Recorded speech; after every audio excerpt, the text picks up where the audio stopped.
새벽 3시입니다. 요양병원 3층 복도에서 호출벨이 울립니다. 62살 남자가 침대 옆으로 갑니다. 치매 환자가 기저귀를 적셨습니다. 손을 씻고 장갑을 끼고 침대 시트를 갈아줍니다. 35년 전 이 손은 청진기를 들고 환자의 심장 소리를 들었습니다. 지금은 기저귀를 갈아주고 있습니다. 복도를 걸어 나오며 당직실 문패를 봅니다. 김성준 당직의. 작은 명패입니다. 과거에는 병원 입구에 큰 간판이 걸려 있었습니다. 2년 전만 해도 저는 10억 자산가였습니다. 강남 대치동에서 내과 병원을 35년간 운영했습니다. 환자들은 저를 원장님이라 불렀고 간호사 5명을 두고 있었습니다. 주말에는 의대 동기들과 골프를 쳤습니다. 강남 아파트 시세가 12억이었고 병원 권리금이 4억, 예금이 3억이었습니다. 60살에 은퇴하면 편안한 노후를 보낼 수 있었습니다. 그런데 저는 주식 투자를 시작했습니다. 제약주였습니다. 대형 제약사 주식을 3억에 샀습니다. 나는 의사야. 임상 논문 정도는 읽을 수 있지. 임상 3상 데이터를 보면 성공 확률이 보여. 35년 의료 경력을 믿었습니다.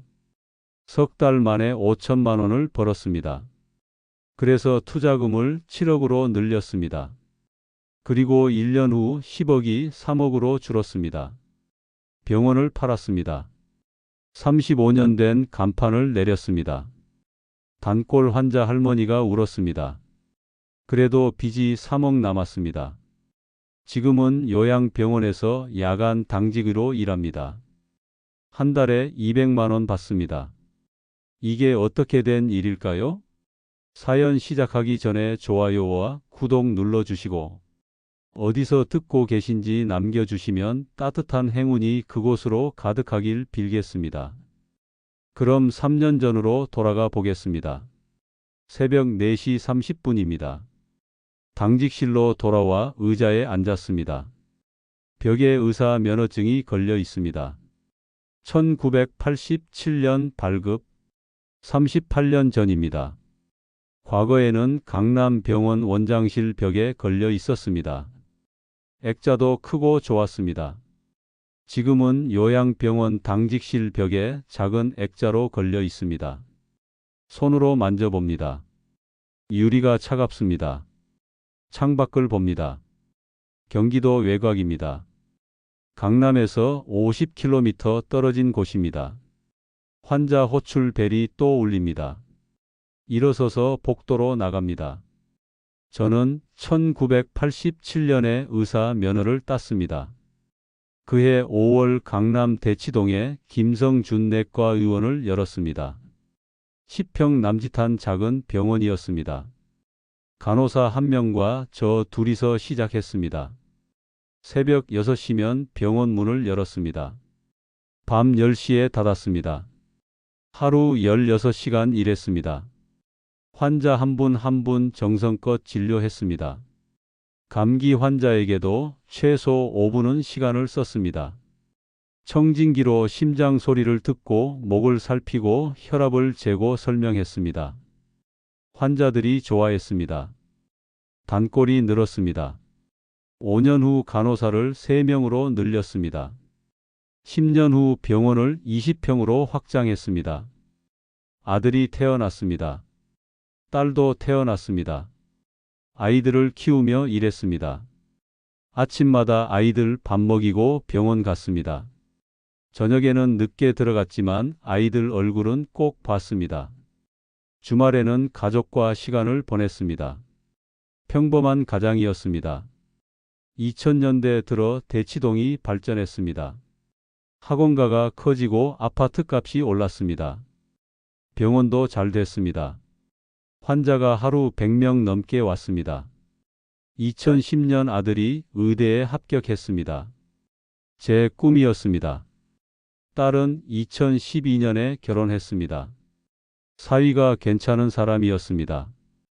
2015년 강남 아파트를 샀습니다. 45평이었습니다. 대출 없이 샀습니다.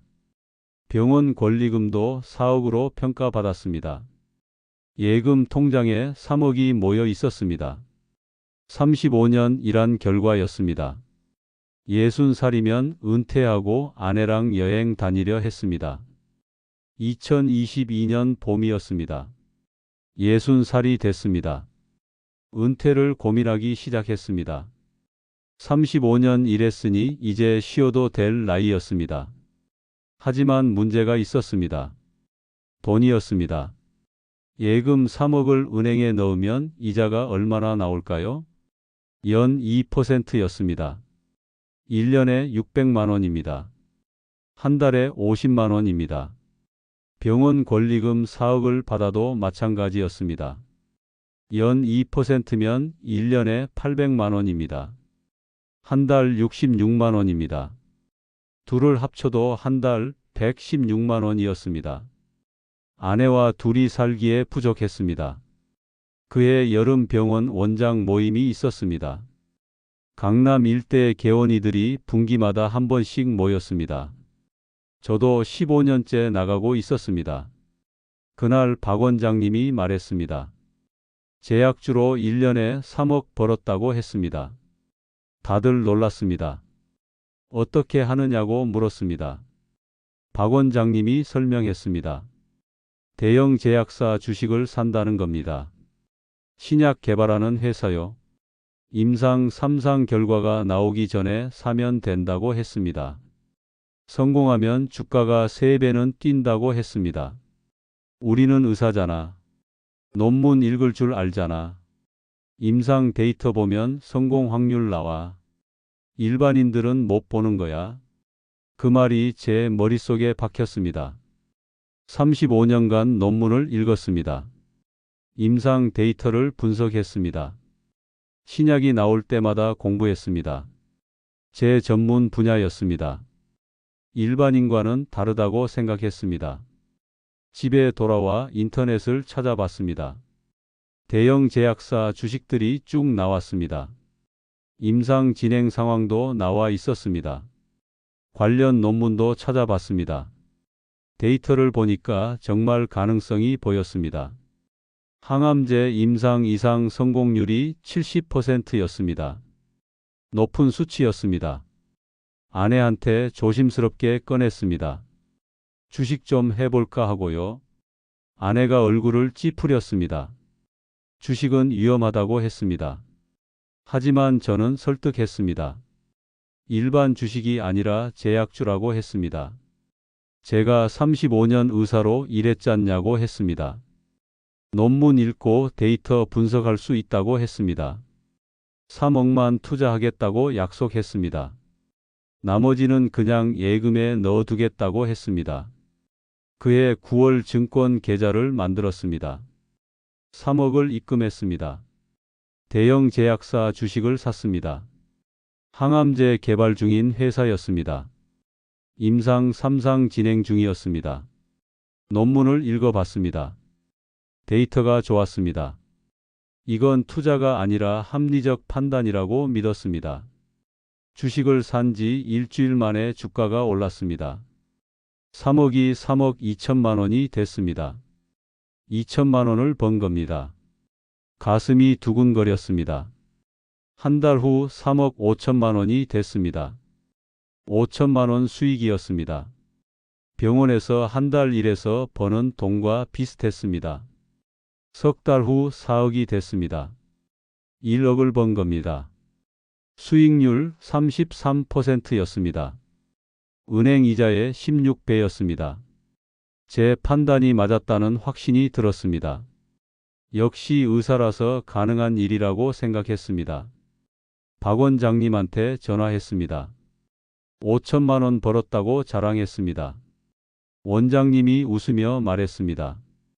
이제 시작이라고요. 더 투자하라고 했습니다. 바이오 벤처주가 좋다고 했습니다. 중소형 제약사인데 신약 파이프라인이 많다고 했습니다. 성공하면 주가가 5배도 뛴다고 했습니다. 집에 와서 검색했습니다. 바이오 벤처 회사들이 수십 개 나왔습니다. 각 회사의 파이프라인을 찾아봤습니다. 임상 단계를 확인했습니다. 관련 논문을 읽었습니다. 밤 2시까지 공부했습니다. 마치 의대생 때로 돌아간 기분이었습니다. 그해 12월 투자금을 늘리기로 했습니다. 3억으로는 부족하다고 느꼈습니다. 예금 3억을 더 꺼냈습니다. 아내가 반대했습니다. 너무 많다고 했습니다.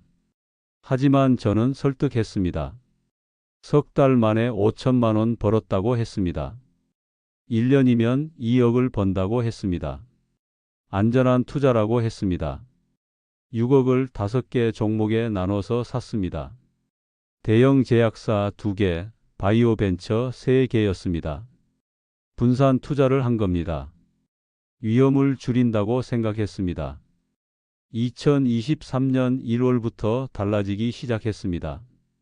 바이오 벤처 한 곳에서 임상 이상 실패 발표가 났습니다. 주가가 하루 만에 20% 떨어졌습니다. 1억 2천만 원이 9,600만 원이 됐습니다.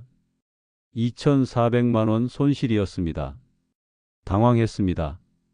하지만 곧 진정했습니다. 일시적 조정이라고 생각했습니다. 나머지 4종목은 괜찮았으니까요. 오히려 기회라고 생각했습니다. 주가가 떨어졌으니 더 사면 평균 단가를 낮출 수 있었습니다. 1억을 더 넣어서 그 종목을 샀습니다. 물타기를 한 겁니다. 병원 담보 대출을 받았습니다. 2억까지 가능하다고 했지만 1억만 받았습니다. 금리가 4%였습니다. 한 달 이자가 33만 원이었습니다. 병원 수입으로 충분히 감당할 수 있었습니다. 그런데 진료 중에도 자꾸 핸드폰을 보게 됐습니다. 환자를 진찰하다가도 주가가 궁금했습니다. 화장실에 가서 증권 앱을 켰습니다. 빨간 숫자와 파란 숫자가 계속 바뀌었습니다. 가슴이 두근거렸습니다. 3월 들어 주가가 회복되기 시작했습니다. 물타기한 종목이 올랐습니다. 9,600만 원이 1억 1천만 원이 됐습니다. 역시 제 판단이 맞았다고 생각했습니다. 일시적 조정이었을 뿐이라고 안심했습니다. 그래서 더 큰 결정을 내렸습니다. 병원 담보 대출을 5억까지 늘렸습니다. 신용융자도 3억 받았습니다. 증권사에서 주식을 담보로 돈을 빌려주는 겁니다. 금리는 연 6%였습니다. 한 달 이자가 240만 원이었습니다. 높았지만 괜찮다고 생각했습니다. 석 달만 버티면 2억은 벌 수 있었으니까요. 총 투자금이 15억이 됐습니다. 원금 7억에 대출 8억이었습니다. 10개 종목으로 나눠서 샀습니다. 제약주 6개, 바이오 벤처 4개였습니다. 포트폴리오를 짰습니다. 엑셀로 수익률을 계산했습니다. 1년 후 20억을 만들 수 있었습니다. 4월 중순이었습니다. 보유 종목 중 하나에서 공시가 떴습니다. 임상 이상 실패였습니다. 주가가 곧바로 하한가로 떨어졌습니다. 3억이 2억 1천만 원이 됐습니다. 9천만 원이 날아갔습니다. 다음 날도 하한가였습니다. 2억 1천만 원이 1억 6,800만 원이 됐습니다. 또 4,200만 원이 사라졌습니다. 사흘 연속 하한가였습니다. 팔려고 해도 팔 수가 없었습니다. 매도 주문을 넣어도 체결이 안 됐습니다. 모두가 팔려고 하는데 살 사람이 없었습니다. 일주일 후 겨우 팔았습니다. 3억이 1억 2천만 원이 됐습니다. 1억 8천만 원 손실이었습니다. 나머지 종목들도 영향을 받았습니다. 바이오 업종 전체가 흔들렸습니다. 15억이 11억으로 줄었습니다. 4억이 증발한 겁니다. 증권사에서 전화가 왔습니다. 마진콜이었습니다. 신용융자로 산 주식 가치가 떨어져서 담보가 부족하다는 겁니다.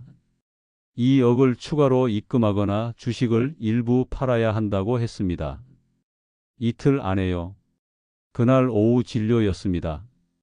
75살 당뇨 환자분이 오셨습니다. 10년 넘게 봐온 분이었습니다. 인슐린 주사를 놓으려고 준비했습니다. 주사기를 들고 환자분 팔을 소독했습니다. 그때 핸드폰이 울렸습니다. 증권사 알림이었습니다. 보유 종목이 또 하한가였습니다. 손이 떨렸습니다. 주사기가 바닥에 떨어졌습니다. 환자분이 놀라서 저를 봤습니다. 원장님 괜찮으세요? 간호사가 달려왔습니다. 원장님 요즘 많이 피곤하신가 봐요. 얼굴이 안 좋으세요? 저는 대답할 수 없었습니다. 그날 진료를 조기 종료했습니다. 35년 처음이었습니다. 환자분들한테 죄송하다고 했습니다. 몸이 안 좋다고 거짓말했습니다. 집에 가는 차 안에서 계속 핸드폰을 봤습니다. 빨간 숫자들이 계속 커졌습니다. 11억이 10억으로 줄었습니다. 9억이 됐습니다. 실시간으로 돈이 사라지고 있었습니다. 밤 11시에 집에 도착했습니다. 거실 불이 켜져 있었습니다. 아내가 소파에 앉아 있었습니다. 손에 통장 명세서를 들고 있었습니다. 저를 보더니 말했습니다. 이게 뭐예요? 병원 담보 대출 5억이 찍혀 있었습니다. 아내 목소리가 떨렸습니다. 병원까지 담보로 잡았어요? 언제 이런 걸 했어요? 왜 말 안 했어요? 저는 소파에 주저앉았습니다. 미안해. 그것밖에 못했습니다. 아내가 계속 물었습니다. 지금 얼마나 잃었어요? 솔직히 말해봐요. 6억이요. 제가 대답했습니다. 아내 얼굴이 하얘졌습니다. 당신 정말 의사 맞아요? 아내가 울먹이며 말했습니다. 35년 환자 본 게 이거 하려고였어요? 당신은 논리적인 사람이었잖아요. 데이터를 믿는 사람이었잖아요. 이게 논리적인 판단이에요? 저는 대답할 수 없었습니다. 아내가 처음으로 제 앞에서 울었습니다. 결혼 30년 만에 처음이었습니다. 그날부터 골프 모임을 나가지 않았습니다. 박 원장님한테 전화가 왔지만 받지 않았습니다. 다른 동기들 전화도 무시했습니다. 부끄러웠습니다. 밤에 잠이 오지 않았습니다. 새벽 3시면 눈이 떠졌습니다. 핸드폰을 켜서 미국 증시를 확인했습니다. 나스닥이 떨어지면 한국 바이오주도 떨어졌습니다. 가슴이 두근거려서 다시 잠들 수 없었습니다. 식사를 제대로 못했습니다. 밥맛이 없었습니다.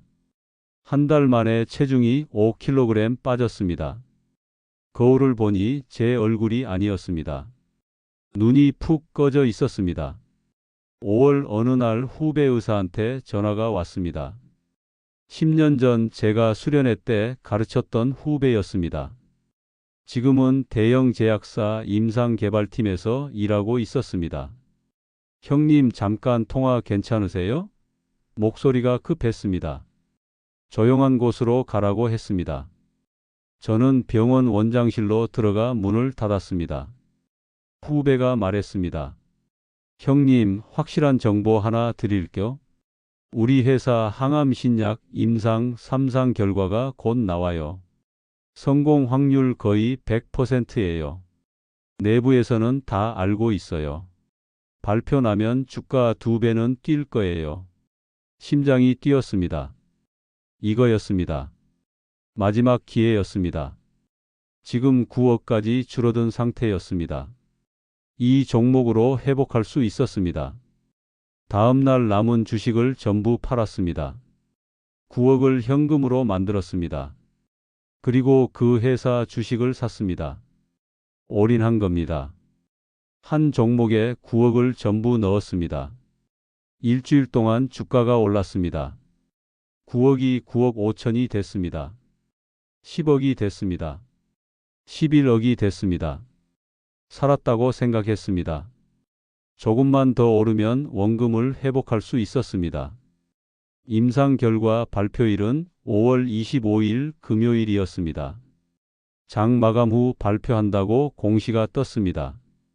그날 주가는 상한가로 마감했습니다.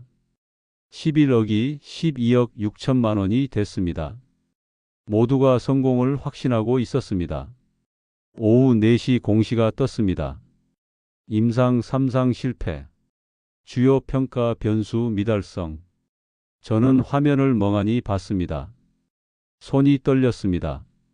핸드폰을 바닥에 떨어뜨렸습니다. 월요일 장이 열렸습니다. 하한가로 시작했습니다. 12억 6천이 9억 8천으로 떨어졌습니다. 화요일도 하한가였습니다. 7억 8천이 됐습니다. 수요일도 마찬가지였습니다. 6억 2천이 됐습니다. 목요일 5억 9천, 금요일 4억 7천, 일주일 만에 12억 6천만 원이 4억 7천만 원이 됐습니다. 7억 9천만 원이 증발했습니다. 제 눈앞에서 말이죠. 팔려고 했지만 살 사람이 없었습니다. 매도 주문만 수만 건이 쌓여 있었습니다. 은행에서 전화가 왔습니다. 병원 담보 대출 5억을 갚으라는 겁니다. 주식 폭락으로 담보 가치가 떨어졌으니 즉시 상환하라고 했습니다. 안 그러면 병원을 경매로 넘긴다고 했습니다. 증권사에서도 전화가 왔습니다. 신용융자 3억도 갚으라고 했습니다. 이틀 안에요. 안 그러면 보유 주식을 강제로 판다고 했습니다. 저는 선택할 수 없었습니다. 병원을 팔기로 했습니다. 6월 초 병원 매각 공고를 냈습니다. 부동산 중개업소를 통해서요. 35년 운영한 김성준 내과 의원. 권리금 4억에 내놓았습니다. 하지만 아무도 사지 않았습니다. 가격을 3억 5천으로 낮췄습니다. 그래도 연락이 없었습니다. 결국 3억에 팔았습니다. 7월 중순이었습니다. 병원 문을 닫는 날이었습니다. 간판을 내리기로 했습니다. 35년 된 간판이었습니다. 김성준 내과 의원. 파란색 글씨에 흰색 바탕이었습니다. 오랜 시간 햇빛에 발에 있었습니다. 간판 업체 사람이 왔습니다. 사다리를 놓고 올라갔습니다. 드릴로 나사를 풀었습니다. 간판이 떨어질 때 저는 고개를 돌렸습니다. 볼 수가 없었습니다. 그때 70대 할머니가 오셨습니다. 20년 넘게 다니신 단골 환자분이었습니다. 원장님 정말 문 닫으세요? 어디 가세요? 저는 원장님 아니면 안 돼요. 할머니가 우셨습니다. 저는 대답할 수 없었습니다. 죄송합니다. 그것밖에 못했습니다. 할머니가 제 손을 잡았습니다. 손이 떨리고 있었습니다. 할머니 손인지 제 손인지 구분이 안 됐습니다. 간호사들도 울었습니다. 10년 넘게 같이 일한 사람들이었습니다. 짐을 싸며 눈물을 닦았습니다. 원장님 건강하세요? 그들이 떠났습니다. 오후 5시 마지막으로 진료실 문을 닫았습니다. 열쇠로 잠갔습니다. 35년간 매일 열고 닫던 문이었습니다. 이제 다시는 열 수 없었습니다. 그날 밤 아들한테 전화가 왔습니다. 의대 3학년이었습니다. 아버지, 제가 지금 집에 가도 돼요? 목소리가 떨리고 있었습니다. 병원 팔았다는 게 사실이에요? 1시간 후 아들이 집에 왔습니다. 거실 소파에 나란히 앉았습니다. 아들이 저를 봤습니다. 눈이 빨갛게 충혈돼 있었습니다. 아버지는 제 롤모델이었어요. 아들이 말했습니다. 의사로서도 아버지로서도 제가 의대 간 이유가 아버지 때문이었어요. 아버지처럼 되고 싶었어요. 아들 목소리가 떨렸습니다. 그런데 지금 등록금은 어떻게 해요? 제가 휴학해야 돼요? 저는 소파에서 일어났습니다. 아들 앞에 무릎을 꿇었습니다. 35년 의사 인생 처음이었습니다. 환자 앞에서도 무릎 꿇은 적 없었습니다. 미안하다. 아빠가 미쳤었다. 제가 말했습니다. 목소리가 나오지 않았습니다. 아들이 제 어깨를 붙잡았습니다. 아버지. 아들도 울었습니다. 우리는 거실 바닥에서 한참을 그렇게 있었습니다. 병원 매각 대금 3억으로 빚을 갚았습니다. 은행 대출 5억 중 3억을 갚았습니다. 증권사 신용융자 3억은 그대로였습니다. 남은 은행 대출 2억까지 합치면 빚이 5억이었습니다. 강남 아파트를 팔았습니다. 금매로 내놓아서 10억에 팔렸습니다. 원래 시세는 12억이었습니다. 10억으로 빚 5억을 갚았습니다. 남은 5억 중 3억은 아내 친정에서 빌린 돈을 갚았습니다. 결국 손에 남은 건 2억이었습니다.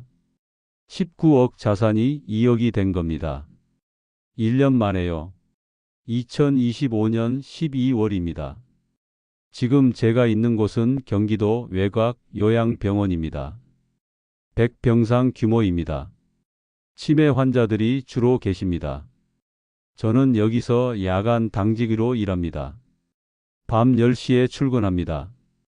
아침 6시에 퇴근합니다. 응급 상황이 생기면 대응합니다. 낙상 사고, 호흡 곤란, 혈압 상승. 대부분 큰 문제는 아닙니다. 구급차를 부르거나 보호자한테 연락하는 정도입니다. 한 달에 200만 원 받습니다. 과거 강남 병원에서 환자 1명 진료했을 때보다 적습니다. 35년 경력 의사가 받는 돈치고는 적습니다. 하지만 선택의 여지가 없었습니다. 아내는 동네 식당에서 일합니다. 설거지와 홀 서빙입니다. 오전 9시부터 오후 3시까지. 한 달에 90만 원 법니다. 결혼 30년간 전업주부였습니다. 처음 하는 일이었습니다. 허리가 아프다고 했지만 참고 다닙니다. 우리 둘이 버는 돈은 한 달 290만 원입니다. 월세가 60만 원입니다. 경기도 외곽 원룸입니다. 15평도 안 됩니다. 과거 강남 아파트는 45평이었습니다. 생활비로 150만 원 씁니다. 공과금 30만 원. 남는 건 50만 원입니다. 그 돈으로 빚을 갚고 있습니다. 아내 친정에 아직 2억을 갚아야 합니다. 50만 원씩 갚으면 40개월입니다. 3년 4개월입니다. 제가 66살이 될 때까지 갚아야 합니다. 아들은 학자금 대출을 받았습니다. 정부 지원 대출이었습니다. 졸업할 때까지 이자만 내면 됩니다. 그래서 의대를 계속 다니고 있습니다. 내년이면 졸업입니다. 수련이가 됩니다. 한 달에 한 번 아들이 집에 옵니다. 좁은 원룸이지만 반갑게 맞이합니다. 아들이 밥을 해줍니다. 제가 요리를 못해서요. 같이 먹으며 이야기를 나눕니다. 아버지 건강은 괜찮으세요? 아들이 묻습니다. 괜찮다고 대답합니다. 거짓말입니다. 허리가 아프고 무릎이 시큰거립니다. 가끔 병원 복도를 걸으며 생각합니다. 3년 전으로 돌아간다면 어떻게 할까요? 주식은 절대 하지 않을 겁니다. 3억을 예금에 넣어둘 겁니다. 연 2% 이자로 한 달 50만 원 받으며 살 겁니다. 병원은 계속 운영할 겁니다. 65까지 일하고 은퇴할 겁니다. 하지만 과거로 돌아갈 수는 없습니다. 지금을 살아야 합니다. 여러분께 말씀드립니다. 주식 투자 조심하십시오. 특히 제약주 조심하십시오. 저는 의사였습니다. 35년 경력이었습니다. 논문을 읽을 줄 알았습니다. 임상 데이터를 분석할 줄 알았습니다. 그래도 망했습니다. 전문가라는 착각이 가장 위험합니다. 내가 이 분야를 안다고 생각하는 순간 함정에 빠집니다. 주식시장에서 의사 경력은 아무 소용 없었습니다. 빚내서 투자하지 마십시오. 저는 병원까지 담보로 잡았습니다. 신용융자까지 받았습니다. 결국 전부 날렸습니다. 여유 자금으로만 하십시오. 잃어도 괜찮은 돈으로만 하십시오. 손실이 나면 빨리 정리하십시오. 저는 물타기를 했습니다. 손실을 만회하려고 더 넣었습니다. 결국 손실만 커졌습니다. 내부 정보 같은 건 없습니다. 후배가 준 정보도 틀렸습니다. 확실하다는 말은 거짓말입니다. 새벽 5시입니다. 퇴근 시간이 1시간 남았습니다. 환자분들이 아직 주무십니다. 복도가 조용합니다. 창밖이 밝아오고 있습니다. 1시간 후면 집에 갑니다. 아내가 아침을 차려놓고 있을 겁니다. 같이 먹고 잠깐 쉬었다가 아내는 식당으로 갑니다. 저는 잠을 잡니다. 오후 4시에 일어나서 저녁을 먹고 다시 병원으로 옵니다. 이게 제 일상입니다. 35년 의사가 무너진 후의 삶입니다. 저처럼 되지 마십시오.